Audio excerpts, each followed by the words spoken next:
செங்கோட்டையில் இது வரைக்கும் 12 முறை கொடியேற்றி இருக்கிறாரு மோடி. ஒரு தடவை கூட ஆர்எஸ்எஸ் புகழ்ந்து பேசல. இந்த தடவை ஆர்எஸ்எஸ் புகழ்ந்து பேசுறார் அப்படிங்கிறாரு. அதுக்கு ஒரு பின்னணி இருக்கு அப்படிங்கிறாங்களே.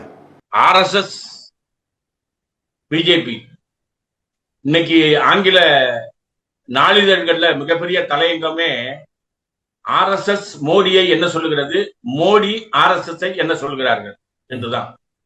மோடி ஆர்எஸ்எஸ் பாராட்டுகிறார். ஆனால் ஆர்எஸ்எஸ் பழைய புதிய முக்கிய தலைவர்கள் யாருமே பிஜேபியினுடைய ஆட்சியை புகழவில்லை. குறிப்பா இந்திய பொருளாதாரம் உலக நாடுகளில் நசிவை நோக்கி செல்வதில் அனுபவமற்ற ஆட்சி முறை தெரிகிறது.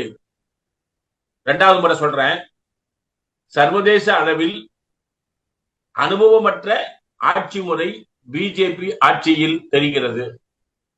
மோடியினுடைய அமைச்சரவையில் இந்தியாவை முன்னேற்ற வேண்டும் என்பதோ குண்டு வெடிப்பு தீவிரவாதம் என்பதை மட்டுப்படுத்துதலிலோ அக்கறை செலுத்தவில்லை.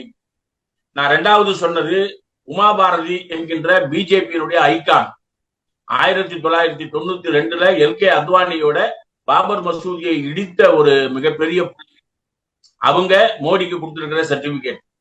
ஆனா மோடி ஆர்எஸ்எஸ் ஏன் புகழறாருன்னு சொன்னா, ஆர்எஸ்எஸ் அனுமதிக்கின்றவர்கள் மட்டும்தான் ஆட்சியிலே நீடிக்க முடியும் என்கின்ற இந்துத்துவா கொள்கையை நான் ஆதரிக்கிறேன், என்னை அனுமதியுங்கள்.